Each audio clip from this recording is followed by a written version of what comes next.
би яг энэ цаг хугацаанд л дуулаад ингээд нэг цаг үеэс цаг үе рүү шилжих хооронд л юм гүүр болж байгаа дууч юм л да.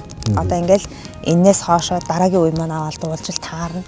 Энэ яа тэгэхээр ард түмний өмч те ард түмэн зориулж хийсэн, малчтад зориулж хийсэн дуу малчт маань сонсож урамших тусмаа л энэ өөрөө үнцний алдахгүй байж гэн гэсэн.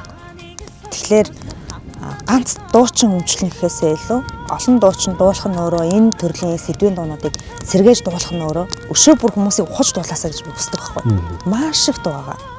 Би бол зөвхөн ингээд сорчлоо дуулсан л юм шүү дээ. Цаана бол маш олон дуу байгаа. Дээрэс нь одоо 3 дахь цомгийн маань бүх дуунууд одоо бэлэн болцсон. Одоо хэвлэлтэнд явах гад л одоо дуншаад байж байна. Ер нь бол 2 одоо юм цомог гаргасан байдаг. Одоо 3 дахь дэвтэр буюу ингээ харахад яг ингээд 3 дэвтэр ном шиг харагддаг хэлбэрээр хийчихсэн CD-гээ. Тэгээд 3 дахь CD-ийн маань дуунууд бол бүгдээрээ одоо бэлэн болцсон. Тэгээд одоо утгагүй хэвлэлтэнд явуулна да.